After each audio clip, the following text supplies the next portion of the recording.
So I was looking through some academic research, just what I do for fun, and I came across something that scared me so much I just needed to make this. Okay, brace yourself. A 2021 study found that 98% of the conversations we have drag on longer than we want them to.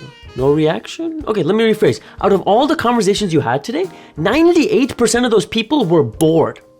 They wanted to be done talking to you. Or you were bored and didn't want to keep on talking. But regardless, that ends today because we're going to talk about 3 things. The psychology of when to leave a conversation, what excuse we can use, and how to reassure the other person when we leave. And let's start with when exactly to leave a conversation. The moment. Listen to this. The research study from earlier found that when a conversation ended, the people who wanted it to go on for longer enjoyed it the same amount as people who thought it ended at exactly the right time. So what does this mean? It means it's better to leave a conversation earlier than later. So if you're bored and they're not, leave. If you're not bored and they're not bored, maybe still leave, because we don't want to wait till they're bored. That's the bad scenario. But how can we know when the other person's bored? Well, there are 2 signals that we can look for. Psychologist Linda Saket has the first signal. She says, if the person you're talking to is not making much eye contact with you, then leave the conversation. If their eyes are roaming around the room, maybe they're looking towards the exits, maybe they're looking at other people, that's a subconscious signal that they're not dialed into the conversation,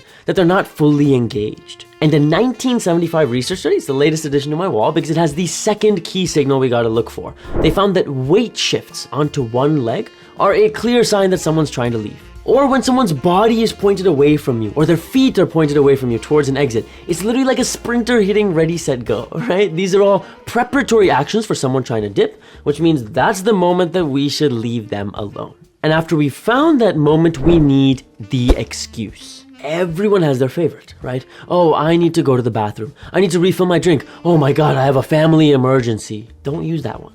How many times can your grandma have the flu? And these excuses work, but what if we're wrong about excuses in general? Professor Robert Feldman makes a fantastic point. He says, our need to come up with an excuse for when we leave a conversation implies that the ideal conversation would never end.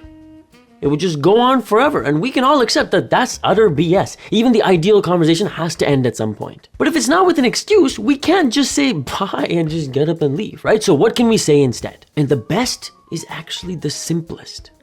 I gotta go. I gotta run. I need to head out. I gotta bounce. And the secret to making this work perfectly is part 3, the reassurance. This is the secret sauce, okay? This is what guarantees that our exit isn't rude. It gives us a chance to reassure the other person that we had a positive experience talking to them. And don't worry, we can reassure them even if we did not have a positive experience at all. I know how you think. There are 3 levels of reassurance, and level 1 is the compliment. The important thing here is that we are honest, okay? And we're saying the nicest, genuine thing that we can say, right? Sometimes that is, hey, I really enjoyed this conversation, right? Sometimes it's not all that, and it's just oh, hey, I really love your energy.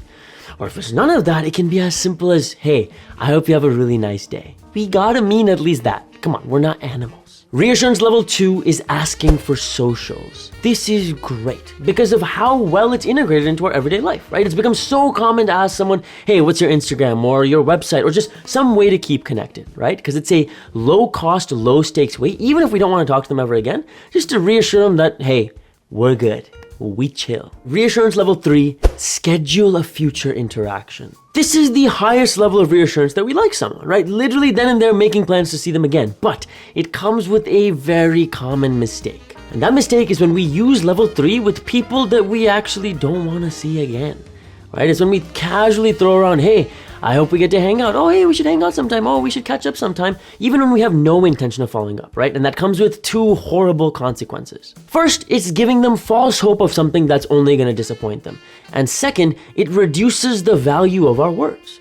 Because if I throw this around so casually, maybe my word means nothing at all. And listen, these 3 levels are easy to talk about now, but they're all useless if we're overthinking it, right? Oh, am I being rude? Does this person hate me? Do they want me to leave? That overthinking is never gonna let us leave. But there's a few science-based tools that helped me the most with my own overthinking. I've broken them down in this video so that we can be chill and present in our next conversation. We'll talk soon.